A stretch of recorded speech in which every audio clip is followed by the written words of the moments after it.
Hola, ¿qué tal? Muy buenas tardes. Mi nombre es Cilia Leal y les doy la bienvenida una vez más a este programa Crónica Universitaria. Les recuerdo que nosotros transmitimos desde las instalaciones de la Universidad Autónoma de Tamaulipas en el estudio de Canal Universitario ubicado en el Campus Centro en Ciudad Victoria, Tamaulipas. El día de hoy los invito a que no se pierdan ni un momento de este programa porque más adelante vamos a contar con la presencia de un investigador, el doctor Jacinto Treviño Carrión, quien nos va a estar platicando todo acerca de su experiencia laboral y académica, así como también sus aportes de investigación. Antes de comenzar, aprovecho este espacio para invitarlos a que nos sigan en nuestras redes sociales. Recuerden que nosotros nos encontramos en Facebook, en TikTok, en Twitter, en Instagram y también en nuestro canal de YouTube y en todos ellos con el mismo nombre de usuario, Tu Canal Universitario. Acompáñenme a darle la bienvenida al doctor Jacinto Treviño. Doctor, gracias por aceptar nuestra invitación para estar aquí en Crónica Universitaria. Platícanos cómo se encuentra el día de hoy. Pues el día de hoy me encuentro muy contento, muy feliz por la invitación que nos acaban de hacer ustedes para dar a conocer nuestro trabajo que desarrollamos en la universidad y a dar a conocer aparte de las carreras en las cuales estamos incursionando, que es en la Facultad de Ingeniería y Ciencias de la UAT, y particularmente estamos trabajando en lo que es la Ingeniería en Ciencias Ambientales, Ingeniería en Agronomía, así como en el posgrado en Ciencias, tanto en maestría como en doctorado, ¿sí? Sistemas agropecuarios y medio ambiente. Muchas gracias. De nada, doctor, para nosotros es un placer tenerlo aquí. Ahora, para que nuestra audiencia lo conozca un poco, les voy a platicar acerca de usted.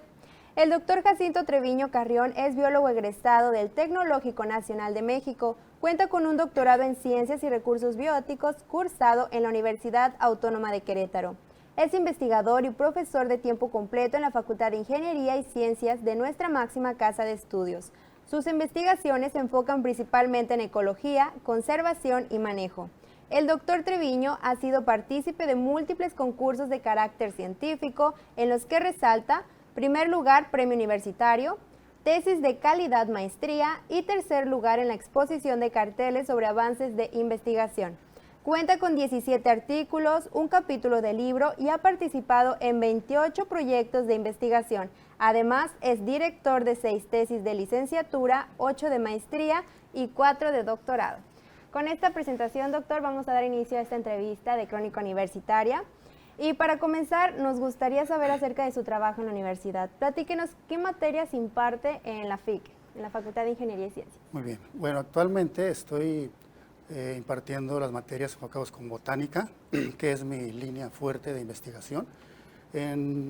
Estoy impartiendo lo que es la materia de botánica para ICAS, Ingenieros en Ciencias Ambientales, botánica general para ingenieros en agronomía, así como la materia de botánica sistemática básica para ingenieros agrónomos y ya como una optativa para ingenieros en ciencias ambientales la materia de botánica sistemática. Gracias, doctor. También nos gustaría saber si dentro de sus funciones está el estar encargado de algún laboratorio o si está algún proyecto en desarrollo.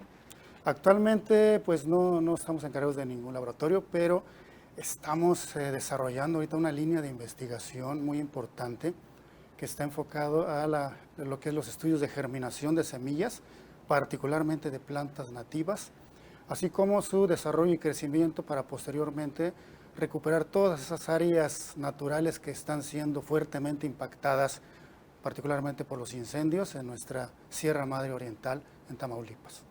Así es. Usted, como forma parte del equipo de la Facultad de Ingeniería, ¿nos puede platicar si la facultad cuenta con algún tipo de jardín botánico? Bueno, en la actualidad no contamos con un jardín botánico, pero sí estamos trabajando en parte de eso como un inicio para dar pie a después, posteriormente, iniciar con un jardín botánico. Estamos rescatando algunas plantas que nos traen los alumnos, las recuperamos y en jardineras particulares que tenemos en la facultad las estamos trasplantando y cuidando para su restablecimiento. Así como también estamos teniendo prácticas de polinización, por ejemplo, biología de la polinización con estos cactus, para desarrollar algunas prácticas con los alumnos, ya que pues por esta pandemia no podemos salir al campo, ¿verdad? Entonces estamos desarrollando pequeñas prácticas en las jardineras de nuestra facultad. Claro, es una buena noticia y sobre todo pues de enseñarle o demostrarle a la audiencia que todo se hace por el bien de que los alumnos aprendan muchísimo más. Así es.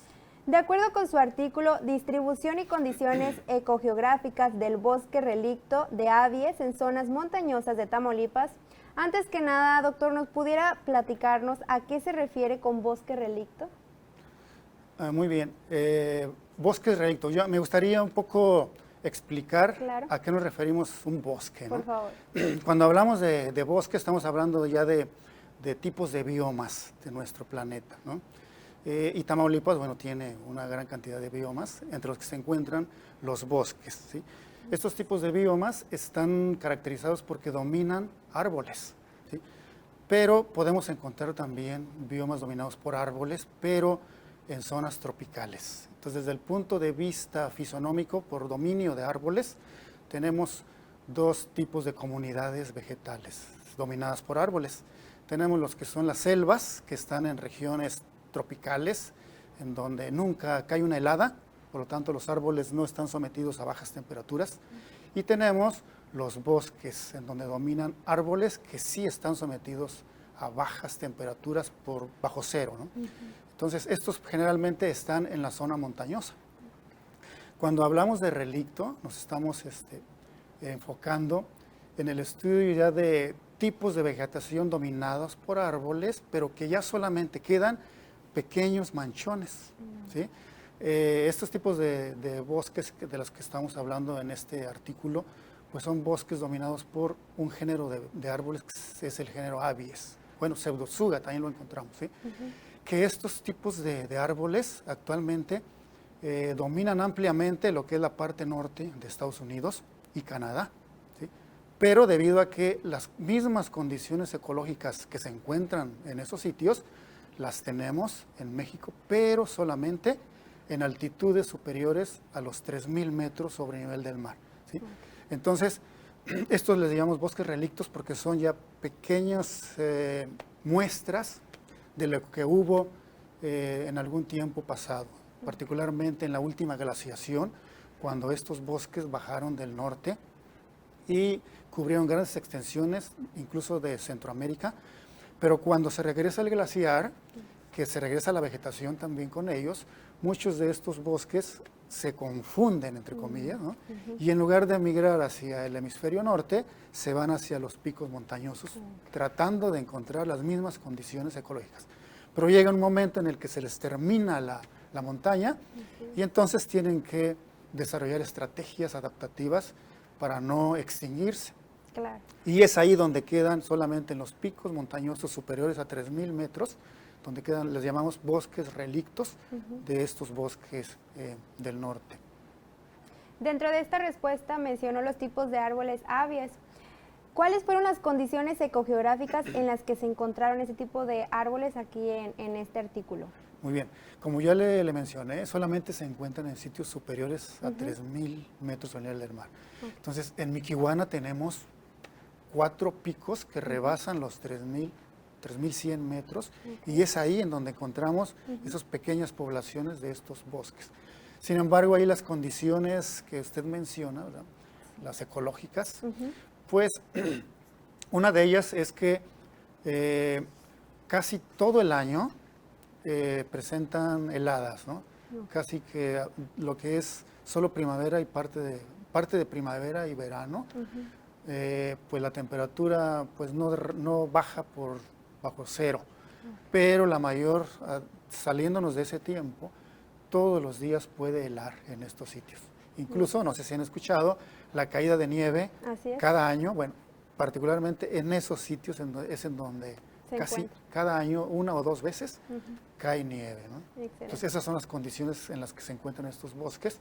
No hay otras plantas que soporten esas condiciones. Fíjese, algo muy importante, hace como 2 años, 3 años, se presentaron las temperaturas mínimas extremas más registradas, ¿sí?, que llegaron a alcanzar, me dicen que posiblemente 15 grados bajo cero o menos, ¿no? Entonces, incluso yo me di a la tarea de ir a ver qué había pasado. Sí. Ahí hay unas especies de magueyes con las que también trabajamos, que soportan esas condiciones fácil, pero, oh sorpresa, me encontré con que también sufrieron daño por esas condiciones. Exactamente. Pues muchas gracias por enseñarnos hasta este momento toda esta información, doctor. Ya es momento de irnos a nuestro primer corte. Ya tocamos información acerca de sus aportes como investigador. Queremos invitarlo a que se quede con nosotros porque al volver vamos a continuar con este tema y muchos más temas importantes. Así que, quédense con nosotros.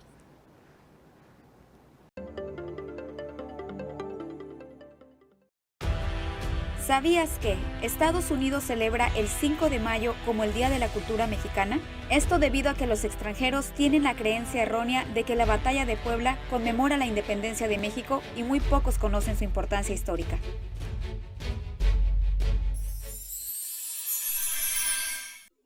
Tu canal universitario, más cerca de ti.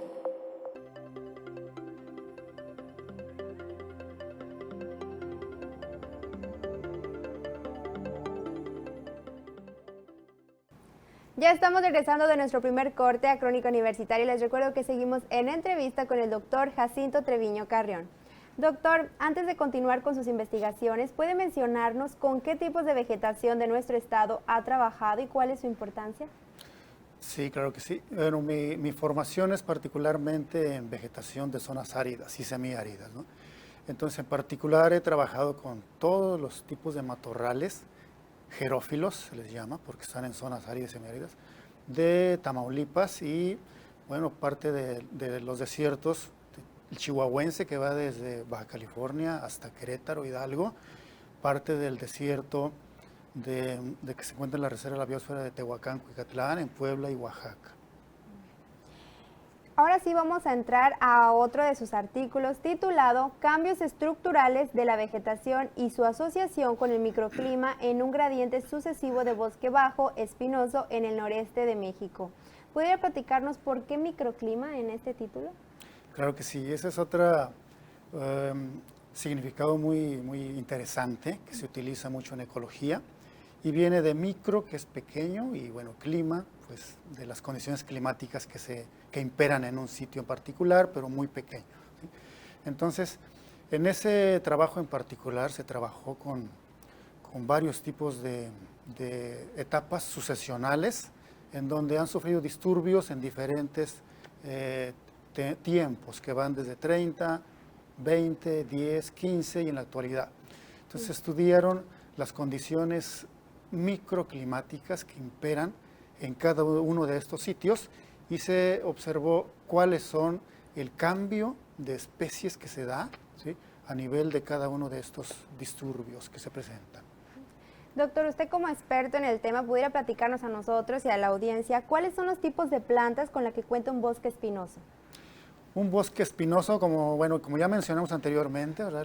¿Quién domina en un bosque? Bueno, pues dominan árboles. Sí, ¿sí? Entonces, hay 1, 2 o a veces 3 vocablos más que se le puede agregar al nombre de estas comunidades vegetales. En este caso, el segundo es espinoso. ¿A qué se refiere? Pues se refiere a que las plantas dominantes, en este caso los árboles, el 100% de las especies dominantes presentan espinas. Okay. ¿Sí? A eso es lo que se refiere. Entonces, por lo tanto, van a dominar especies como los mezquites, como los ébanos, los huizaches, que son árboles con presencia de espinas. Muy bien. Doctor, ¿qué tipos de cambios estructurales presenta la vegetación en el bosque espinoso? Bien, pues cuando hay un disturbio en un bosque de este tipo, por lo general los árboles dominantes se establecen solamente por semilla, ¿no? Okay. Entonces, y el crecimiento de ellos es muy lento, ¿sí? Entonces, cuando se tala un bosque espinoso, pues muchas veces no se le da la oportunidad a que se regenere por semillas y entonces van entrando otras especies que las llamamos heliófilas porque quiere decir que están muy relacionadas con la luz. Se abre un espacio en el bosque y germinan un montón de especies asociadas con la luz. Entonces empiezan a ocupar ese nicho que antes ocupaban estos árboles y ya no dan la oportunidad de que se regeneren los árboles dominantes. Entonces, dependiendo de la intensidad del disturbio, va a ser las especies que van a ir dominando posteriormente en esos sitios. Claro. Doctor, dentro de la información, en su currículum, en su hoja de vida, nos encontramos que realizó el pulverizador eléctrico de materia vegetal deshidratada. ¿Cuál es la función de este desarrollo tecnológico? Y posteriormente, si nos pudiera platicar también, ¿para qué se deshidrata la materia vegetal? Ese es un proyecto muy bonito que nos gustó mucho cuando llegamos a la universidad. Tuvimos la oportunidad de desarrollarlo.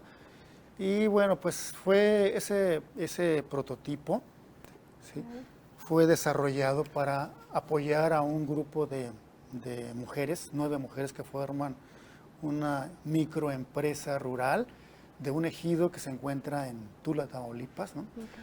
En donde uno de sus productos es el talco de gobernadora. ¿Sí? Entonces ellas desarrollaban, lógicamente el talco debe de ser con unas partículas muy finas, ¿no? Entonces para poder lograr esas partículas pequeñas, ellos utilizaban el molino típico del nixtamal, ¿no? Pero pues para moler las hojas de gobernadora con la que ellos elaboraban este talco, pues era necesario darle muchas pasadas. Muy cansado. Muy cansado. Claro. Entonces, ellas en una semana lograban moler 2 litros, no sé, 2 litros y medio, pero empezaban ya a tener pues algunos síntomas en el sistema respiratorio.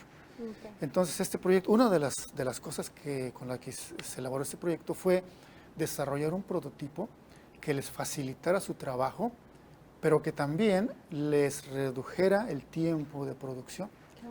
Entonces se pensó en un molino de piedras, lógicamente también que fuera inocuo, un molino con la característica de que sellara herméticamente y no dejara escapar polvos, ¿no? Eso fue. Entonces se diseñó este prototipo con mirillas de cristal para que se pudiera monitorear, ¿sí? Y pues con un motorcito pequeño, ya cuando lo pusimos a funcionar, pues logramos moler hasta 20 kilos en 5 o 10 minutos. Excelente. ¿Sí? Entonces se les redujo mucho el tiempo de producción y pues ellas felices porque ya no utilizaban su fuerza ni se empezaban a dañar su respiración. Entonces ese prototipo salió muy bien, ¿no? La universidad nos pidió que lo buscáramos, lo patentáramos, se buscó si no estaba ya inventado en otro país, y entonces pues se decidió registrarlo como un nuevo invento para la universidad y nos dieron la patente de ese invento. Muy bien. Entonces el título que nos muestra aquí es lo que representa la patente. Así es. Excelente, pues muchísimas felicidades y qué bueno que se pudo desarrollar y como usted mencionó, pues trajo grandes beneficios a estas personas que hacen esta actividad. Sí. Pasándonos a otro de sus capítulos del libro, doctor, titulado Crecimiento inicial de ocroma piramidal bajo diferentes niveles de fertilización y distancia de siembra. ¿Pudiera platicarnos acerca de él? Sí, es parte de la tesis de un estudiante doctorado de Brasil. Y bueno, actualmente sabemos que la demanda por recursos forestales ha incrementado demasiado, ¿no? Claro. Y todo proviene de los bosques, o la mayoría de ellos proviene de los bosques.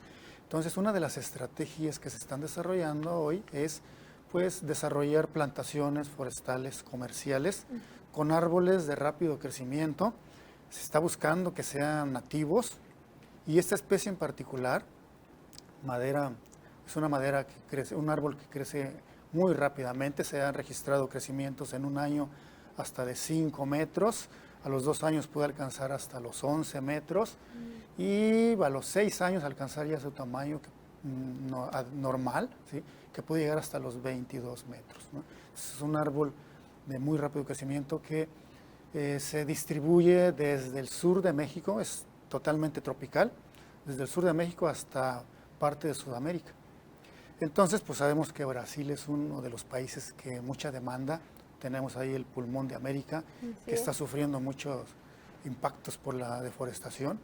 Y entonces una de las estrategias fue empezar a explorar la manera de producir este árbol en sitios ya degradados, en sitios que pues han sido ya abandonados por la agricultura, por la ganadería, ¿sí? Y entonces la primera fase pues fue ver su crecimiento, pero con base en diferentes tipos de fertilización y además con diferentes grados o diferentes distancias de siembra, ¿sí? Sabemos que las plantas, en primer lugar, cuando son pequeñas, pues necesitan de grandes requerimientos de nutrientes, ¿verdad? Y en realidad lo primero que hacen es crecer en altura o incluso en el diámetro de tallo. Entonces, estas fueron las variables que se utilizaron para monitorear el crecimiento de esta especie. Y bueno, el estudio se desarrolló, se hizo unas mediciones a los 4 meses, después a los 8 meses y medio, pero yo pienso que debe de ir mucho más allá porque los resultados indican que creció mayormente en sitios en donde la distancia de siembra fue de 2x2, ¿sí? La distancia fueron 2x2, 2x3 y 3x3. Entonces, solo se registró mayor crecimiento en la primera densidad de siembra en esta especie en particular. Doctor, hasta este momento ya hemos avanzado bastante con todos sus aportes como investigador. Es momento de irnos a nuestro segundo corte. Al volver vamos a continuar, así que una vez más invitamos a la audiencia que se quede con nosotros. Al volver estaremos tocando más investigaciones del doctor Jacinto Treviño.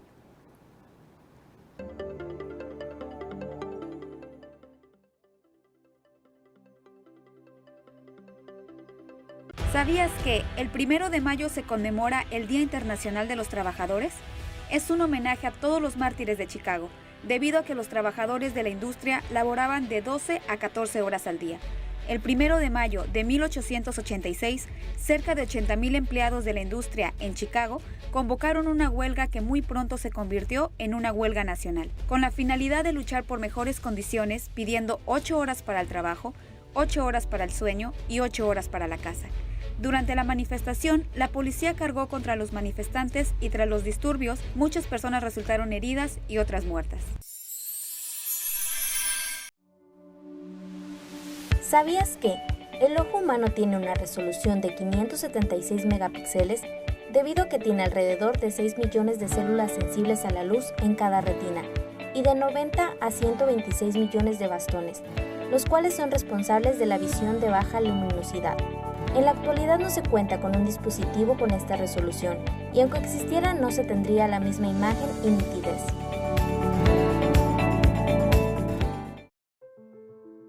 ¿Sabías que Darwin definió la evolución como descendencia con modificación? La idea de que las especies cambian a lo largo del tiempo da origen a nuevas especies y comparten un ancestro común.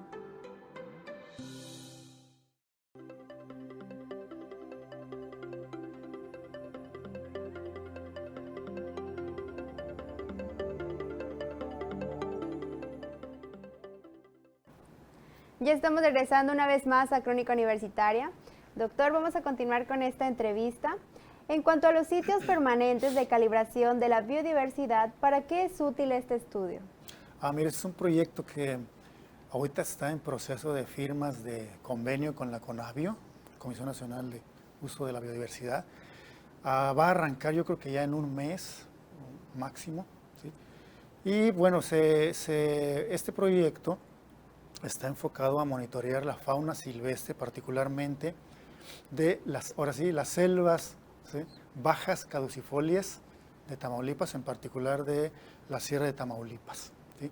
Entonces va a estar enfocado a colecta de roedores, colecta de fauna menor, y se les va a extraer todo lo que son los parásitos con los que cuentan, para hacer un estudio de qué parásitos cuentan, así como muestras de sangre para ver si tienen alguna bacteria o algún virus que pueda ser potencial que dispare enfermedades como la que hoy nos atañe, el COVID, y adelantarnos a esas enfermedades, ¿no? Claro. Doctor, también dentro de su información nos encontramos con un estudio poblacional de Psychopopurus actupunctatus guilenal en Llera de Canales, Tamaulipas, México. ¿Nos puede hablar acerca de este insecto? Creo que sí, este es un insecto, es un escarabajo, le dicen el picudo del maguey, ¿no? porque este escarabajo en particular es una plaga en cultivos de maguey tequilero, agave tequilana, variedad azul. Entonces, cuando los magueyes se someten a un monocultivo, ¿sí?, que hacemos plantaciones de hectáreas y hectáreas y hectáreas del mismo maguey, pues es como si le estamos sirviendo la mesa a las plagas. Y esta es una plaga muy importante económicamente para los cultivos de este maguey. Entonces, en particular, es un picudo, le dicen, porque tiene un estilete que penetra las bases de las hojas de los magueyes y puede causar enfermedades, transmitir bacterias, hongos que después se reproducen, y como todas las especies más bien todos los cultivos del maguey azul son clones, es decir, se han reproducido de manera asexual, genéticamente es lo mismo. Entonces, si le cae una enfermedad a uno, les va a caer a todos, ¿no? Y es lo que ha puesto en jaque varias veces a la industria del tequila en México. Con este estudio poblacional, ¿pudiera comentarnos qué resultados arrojó? Pues encontramos que mientras mayor es la densidad de siembra, mientras más juntitas se ponen las plantas unas con otras, pues estas poblaciones incrementan su número, ¿sí?, muy rápidamente y pueden infestar muy rápidamente grandes extensiones de estos cultivos. Muy bien, doctor. Hay otro estudio titulado Desarrollo de una metodología y o modelo de aprovechamiento de las selvas bajas caducifolias en Tamaulipas. ¿Pudiera platicarnos, para entender este estudio, qué es caducifolia? Ese es otro nombre que también se le da a las comunidades vegetales. Ya vimos selvas, Así es. ya vimos bosques. Así es. Bien, nos vamos a enfocar a selvas. Las selvas, dijimos, son comunidades vegetales en donde dominan árboles, pero tenemos una gran variedad de selvas. Y una de las características fisonómicas particulares es la altura de los árboles que dominan, ¿sí? Entonces, el segundo vocablo que se le da a estas comunidades vegetales, pues va dado con base en la altura de los árboles dominantes, ¿sí? Entonces tenemos, por ejemplo, selvas altas, en donde la altura de los árboles dominantes rebasa los 30 metros, ¿sí?, de altura. Después tenemos las selvas medianas, en donde los árboles dominantes van desde 20 a 30 metros. Y tenemos las selvas bajas, en donde los árboles dominantes pues no rebasan los 20 metros, van de 10 a 20. ¿Sí? Después tenemos un tercer vocablo, el que menciono ahorita, pero este está dado con base en la ausencia o presencia de las hojas, ¿sí? Entonces podemos tener ahí, desde esta perspectiva, selvas perennifolias, en donde las especies dominantes, el 100% de las especies dominantes, van a permanecer con hojas durante todo el año, ¿sí? Es decir, a ninguna especie se le va a caer la hoja, nunca, ¿sí?, en todo el año. Bueno, después tenemos subperennifolias, en donde alrededor de un 25% ya empiezan a perder las hojas, ¿sí? Y así nos vamos hasta el extremo, que son las caducifolias, en donde el 100% de las especies de árboles dominantes van a perder las hojas, pero en una temporada de sequía. Ya aquí ya está muy marcada una temporada de lluvias y una temporada de sequías. Entonces, con base en las especies que dominan con hojas que tiran la hoja, con árboles que tiran la hoja, es el nombre que se le da. Y en este caso hablamos de las selvas bajas caducifolias, de aquellas selvas dominadas por árboles que no rebasan los 20 metros y que tiran sus hojas en la temporada de sequía. Muy bien, muchas gracias, doctor. Ya con esto podemos entender más el término. Doctor, platícanos qué modelos implementaron para darle un aprovechamiento a estas plantas caducifolias. Bien, en estas selvas en particular, en Tamaulipas, en la región huasteca en particular, hay especies de árboles en los cuales se utiliza intensamente la madera, ¿sí? Tenemos ahí, por ejemplo, el cedro huasteco, que es una madera muy bonita, con un olor muy rico, que se utiliza para muebles, ¿no? Así es. Tenemos el palo de rosa y otras especies que utilizan mucho los lauderos, ¿no? Porque son maderas con colores muy finos, ¿sí? O que tienen sus anillos de crecimiento muy uniformes, y entonces los utilizan mucho en en instrumentos musicales de cuerda, ¿no? Entonces, uno de ellos, bueno, pues es el cedro huasteco. Pero, ¿qué hacen las personas cuando van a buscar un cedro? Pues van a la selva y buscan los árboles rectos, ellos dicen los más bonitos, ¿verdad? Es decir, fustes rectos, tallos rectos, con pocas ramas, ¿sí? Que no tengan daño físico, que no tengan daño por enfermedades, por hongos. Y ese es el árbol que ellos talan, ¿sí? Si se encuentran un árbol retorcido, que ellos dicen fellito, ¿no? Dañado por bacterias, por hongos, ¿sí? Muy ramificado, lo dejan, ¿sí? Entonces se les dice, entonces, ¿quién es el que va a producir la semilla, ¿sí? Que va a ser dispersada en esta selva y va a regenerar sus selvas? Pues van a ser las semillas de ese árbol que dejaron, Claro. ¿sí? Porque tumbaron Los el buenos. árbol bonito, Así es. vigoroso, ¿sí? Entonces, una de las cosas que se les está platicando en talleres que se hace con ellos, pláticas directamente en el campo, es que pues vayan dejando en cierta distancia uno de estos árboles, ¿sí? Con características particulares, y se les llama árboles padre, ¿no? Que sean los que vayan a producir semilla y sean los que regeneren esos bosques. Entonces, los hijos de esos árboles pues van a salir con características similares a los padres. Continuando con este estudio, doctor, ¿pudiera platicarnos en dónde exactamente se llevó la ubicación de él? Sí, bueno, las selvas secas en Tamaulipas se encuentran en la base de las montañas, ¿no? Se llama selvas secas porque es la transición entre las selvas y los matorrales, ¿sí?